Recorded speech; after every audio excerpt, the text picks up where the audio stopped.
Hai Sobat MK, kembali lagi di channel Seputar MK. Kali ini kita akan membahas tentang kekhawatiran yang muncul di kalangan masyarakat terkait kemungkinan proyek pembangunan ibu kota negara baru di Kalimantan mengalami nasib yang sama seperti sejumlah proyek besar lainnya. Beberapa proyek besar yang mangkrak antara lain, yang pertama di Spanyol ada Basilica Sagrada Familia, Barcelona. Basilika ini direncanakan oleh arsitek kebangsaan Spanyol, Antoni Gaudí. Karya Gaudí pada bagian bangunan merupakan bagian dari situs warisan budaya dunia UNESCO, dan pada bulan November tahun 2010, Paus Benediktus ke-16 mensucikan dan menyatakan bangunan tersebut merupakan basilika minor, sebagai penanda dari katedral tempat kedudukan uskup. Bangunan Basilika Sagrada Familia dimulai pada tahun 1882 oleh arsitek Francisco Paula de Velas, sementara Gaudí mulai terlibat pada tahun 1883 setelah Francisco mengundurkan diri sebagai arsitek utamanya. Sejak mengambil alih proyek tersebut, Gaudí menyesuaikan gaya arsitektur dan konstruksi basilika sesuai dengan gayanya, menggabungkan gaya arsitektur gotik dan bentuk lengkungan-lengkungan Art Nouveau.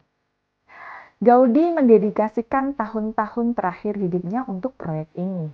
Dan pada saat kematiannya di usia 73 pada tahun 1926, kurang dari seperempat dari proyek itu telah selesai.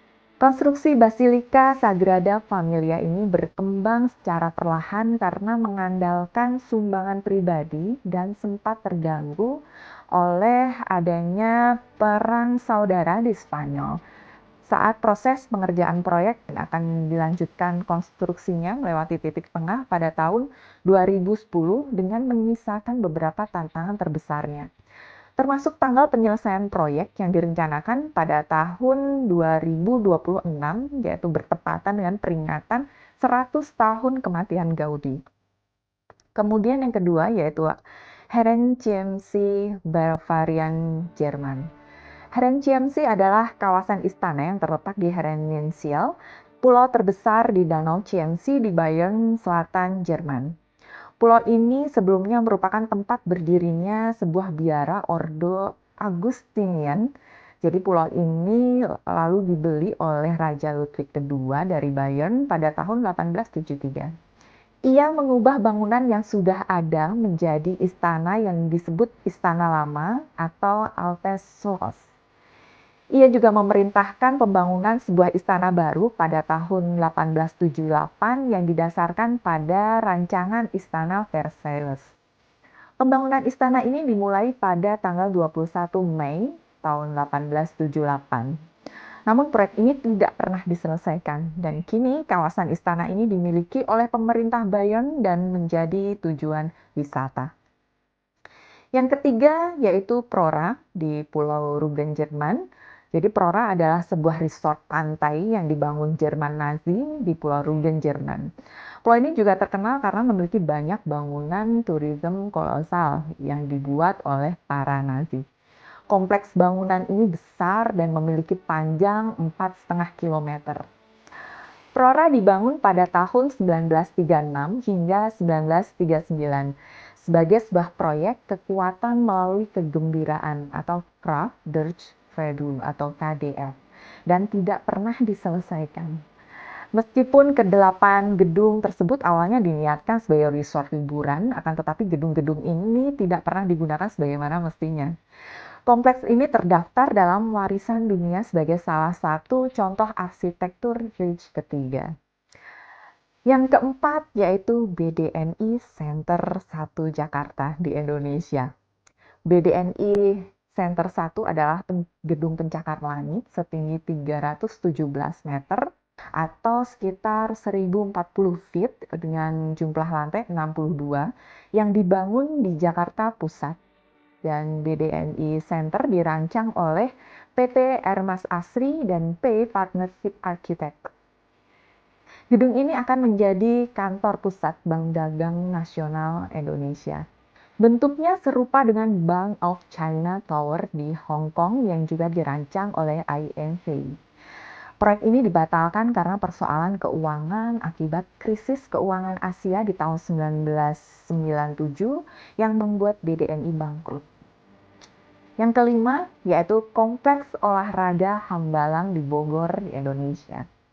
Mega proyek pembangunan Pusat Pendidikan, Pelatihan, dan Sekolah Olahraga Nasional atau P3SON di Bukit Hambalang, Kabupaten Bogor di Jawa Barat sampai sekarang masih mangkrak. Pada tahun 2004, sudah dimulai pembangunan masjid, asrama, infrastruktur, dan pagar. Tahun 2006 dianggarkan dan dilaksanakan pembuatan master plan dan maket. Rencananya wisma untuk para atlet internasional ini mencakup sarana dan prasarana meliputi gedung serbaguna, masjid, pusat kesehatan, rehabilitasi dan pusat kebugaran, 2 lapangan sepak bola, plaza dan gedung penunjang, asrama dan kafetaria, tenis indoor, basket dan tenis outdoor, kolam renang, hall angkat besi dan angkat beban, hall senam dan gulat, lapangan latihan atletik, lapangan panahan, gedung wushu, dan parkir. Tahun 2007 diusulkan perubahan nama dari PLOPN menjadi Pusat Pembinaan dan Pengembangan Prestasi Olahraga Nasional dengan pemrakarsa dari Kemenpora. Namun pembangunan tersebut terhenti karena banyak ditemukan kasus-kasus korupsi. Sejak diumumkannya pemindahan ibu kota dari Jakarta ke Kalimantan Timur, proyek IKN ini telah menyedot perhatian publik dan berbagai pihak terkait.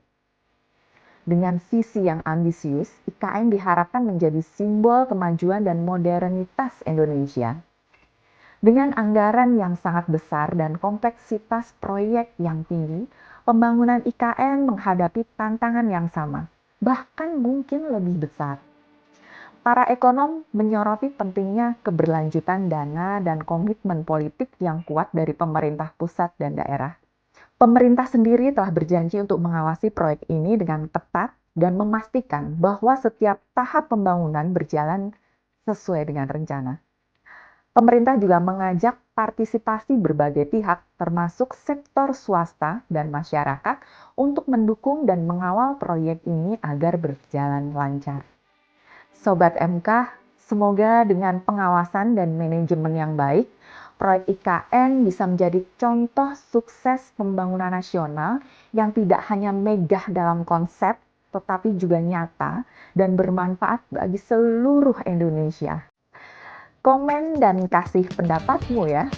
Bersama kita, semangat terus untuk menambah wawasan konstruksimu.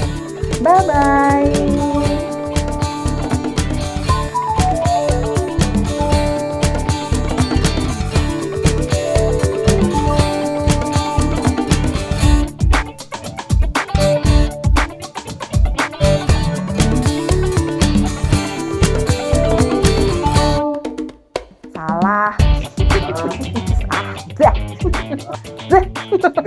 Salah. Salah.